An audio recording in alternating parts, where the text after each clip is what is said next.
আমাদের তৃণমূল কংগ্রেস ধর্মনিরপেক্ষতায় বিশ্বাসী। আমরা বিশ্বাস করি ধর্ম যে যার, উৎসব সবার, এবং বাংলার অঙ্গন, এই অঙ্গনে আমরা সবাই বাংলায় আনন্দে থাকি, উৎসবে থাকি, হৈ হৈ করে থাকি। সব উৎসবে আমরা সবাই সবার কাছে যাই। আমরা যখন ঈদ পালন করি তখন অনেক যারা মুসলিম ধর্মে বিশ্বাসী নন তারাও এসে আমাদের ঈদে সামিল হন।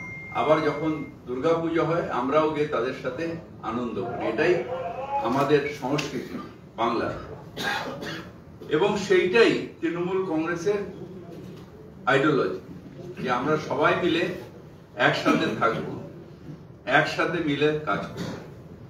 তৃণমূল কংগ্রেস একটা ধর্মনিরপেক্ষ দল।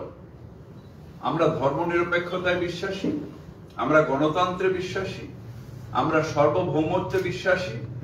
আমরা বিশ্বাস করি সবাই মিলে আমরা একসাথে থাকব। ভারতবর্ষ তাতেই আরো বেশি জোরদার হবে এবং তার স্ট্রেংথ বাড়বে। এবং বাংলার আমাদের যারা মহাপুরুষ, সে স্বামী বিবেকানন্দ হোক, কাজী নজরুল ইসলাম হোক, ঠাকুর শ্রী শ্রী রামকৃষ্ণ হোক, রবীন্দ্রনাথ, কবিগুরু রবীন্দ্রনাথ ঠাকুর হোক, সবাই মিলে এইটাই আমাদের শিখিয়ে এসছে যে আমাদের ধর্ম নিরপেক্ষতাই বাংলার রাস্তা। এবং সেইটা ধর্ম নিরপেক্ষতা, সেকুলার আইডিওলজি, এটা নিয়ে আমরা এগোতে চাই। অদ্ভুতভাবে দেখা গেল যে আমাদের একজন সঙ্গী মুর্শিদাবাদে, তিনি থাকেন রেজিনগরে, আর ভরতপুরে তিনি বিধায়ক। হঠাৎ করে বাবরি মসজিদ তৈরি করব কেন? বাবরি মসজিদ মুঘলের সাম্রাজ্যের বাবর তিনি তৈরি করেছিলেন অযোধ্যার ওখানে। হঠাৎ বাবরি মসজিদ তৈরি করা কেন? বাংলায় কেউ মসজিদ তৈরি করুক, কেউ মন্দির তৈরি করুক, নিজের টাকায় তৈরি করুক, আমাদের কোনো আপত্তি। কিন্তু বাবরি মসজিদ করা অর্থাৎ সেই যে ধর্ম অন্ধতার যে ঘা, বাবরি মসজিদ ডেমোলিশনের মধ্যে দিয়ে ভারতবর্ষের নেতারা তখন বলেছিলেন ভারতবর্ষের সব থেকে কালো দিন, সেইটাকে আবার উস্কে দেওয়া, অর্থাৎ ধর্ম অন্ধতার দিকে সমাজকে ঠেলে দেওয়া। সেই কাজটা তৃণমূল কংগ্রেস বিশ্বাস করে না। আমাদের আবার 6 তারিখেই বা কেন? কেন হুমায়ুন ভাই কেন অন্য নাম দিলেন না? অনেক শহীদ হয়েছেন, তাদের নামে কেন করলেন না? মুর্শিদাবাদে যদি এতই টাকা ওনার কাছে থাকে তাহলে ওখানে অন্য কিছু কেন করলেন না? স্কুল কলেজ কেন করলেন না? কেন শুধু এই সেন্টিমেন্টের উপরে? তাহলে বাংলা কি এগোবে না শুধু বাবরি মসজিদ আর রাম মন্দির এর মধ্যে সীমাবদ্ধ থেকে যাবে? না, এটা আসলে বিজেপির একটা অভিসন্ধি, সমাজকে ভাগ করো। যখন দেখলো নেতাদের ইডি সিবিআই করে কিছু করা যাচ্ছে না, বাংলার মানুষ তৃণমূল কংগ্রেসকে সাপোর্ট করছে। যখন দেখলো এসআইআর করে কিছু করা যাচ্ছে না, বাংলার মানুষ তৃণমূল কংগ্রেসের পাশে দাঁড়িয়ে আছে।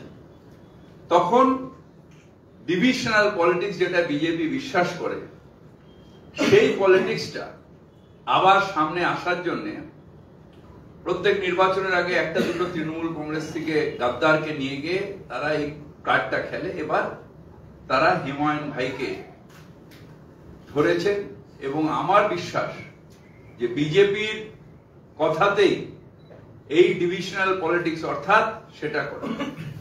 আপনি রেজিনগরে থাকেন, ভরতপুরের বিধায়ক, কেন বেলডাঙ্গায় বাবরি মসজিদ হবে?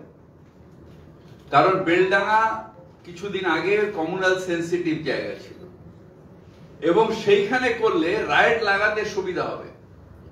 দাঙ্গা লাগলে ভোটের সমীকরণ হবে, সেই ভোটের সমীকরণে বিজেপিকে সাহায্য করার জন্যে আজকে তারা এই কাজটা করবার চেষ্টা করছে। বাংলায় আমরা কঠোর হাতে বলতে চাই যে আমরা এই কমিউনালিজমের দিকে থাকবো না, কমিউনাল রাজনীতিতে আমরা বিশ্বাস করি না।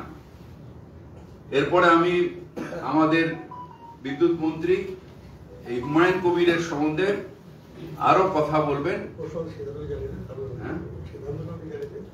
আমাদের সিদ্ধান্ত হচ্ছে হুমায়ুন, আমাদের যে শৃঙ্খলা রক্ষা কমিটি এর আগে 3 বার আমরা ওনাকে সতর্ক করেছিলাম, এখন আবার উনি এইটা করছেন। আমরা পার্টির ঊর্ধ্বতম নেতৃত্বের অর্থাৎ আমাদের পার্টির চেয়ারম্যান এবং জেনারেল সেক্রেটারি দুজনেরই মতামত নিয়ে আমরা হুমায়ুন কবিরকে সাসপেন্ড করছি। হুমায়ুন কবিরকে আমরা সাসপেন্ড করছি দল থেকে। দলের সাথে তার কোনো সম্পর্ক থাকবে না, দলের সাথে তার কোনো সম্পর্ক থাকবে না। তার কারণ যারা ধর্ম নিয়ে রাজনীতি করে, ডিভিশনাল পলিটিক্স করে, মানে ধর্ম নিয়ে মানে ডিভিশন, ভাগ করার চেষ্টা করে, তাদের সাথে দল কোনো সম্পর্ক রাখবে না।